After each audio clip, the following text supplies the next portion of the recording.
Hello guys, ഇന്നത്തെ എൻ്റെ അടുക്കളയിലെ അതിഥി ഇവനാണ്. ചീമച്ചക്ക, കടച്ചക്കയെന്നും പറയും. നിങ്ങളുടെ നാട്ടിൽ ഇതിനെന്താ പേര് പറയുന്നതെന്ന് കമൻറ്റ് ചെയ്യണേ. അപ്പം നമുക്കിന്നത് തേങ്ങാപ്പാലും പീരയൊക്കെ ചേർത്ത് പുഴുങ്ങിയെടുക്കാം.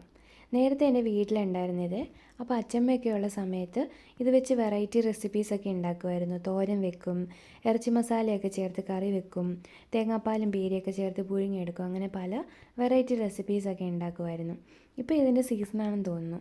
അപ്പോൾ നമുക്ക് തേങ്ങാപ്പാലും പീരയൊക്കെ ചേർത്ത് പുഴുങ്ങിയെടുക്കാം. അപ്പോൾ ആദ്യം തന്നെ ഞാൻ അതിൻ്റെ തൊലിയൊക്കെ കളഞ്ഞ് ചെറിയ കഷ്ണങ്ങളായി അരിഞ്ഞ് ഒരു ചരുവത്തിൽ വെള്ളത്തിലേക്കാണ് അരിഞ്ഞിടുന്നത്. നല്ല കറയുണ്ട് ഇതിന്. അപ്പം നമുക്ക് എന്നിട്ട് ഇതിൻ്റെ കറയൊക്കെ കളഞ്ഞ് നന്നായി കഴുകി വൃത്തിയാക്കി ഒരു ചരുവത്തിൽ വേകാൻ ആവശ്യമായുള്ള വെള്ളവും ചേർത്ത് ആവശ്യത്തിനുള്ള ഉപ്പുകൂടി ഇട്ടിട്ട് അടുപ്പിലേക്ക് വയ്ക്കാം.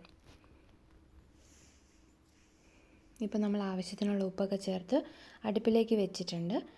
ഈ സമയം നമുക്ക് ഇതിലേക്ക് ഒഴിക്കാൻ ആവശ്യമായിട്ടുള്ള തേങ്ങാപ്പാലും പീരയൊക്കെ ഉണ്ടാക്കാം. അപ്പോൾ കുറച്ച് തേങ്ങ ചിരകിയത് മിക്സിയുടെ ജാറിലിട്ട് കുറച്ച് വെള്ളം ഒഴിച്ച് അതിനാവശ്യമായിട്ടുള്ള പീരയും പാലും ഉണ്ടാക്കാം.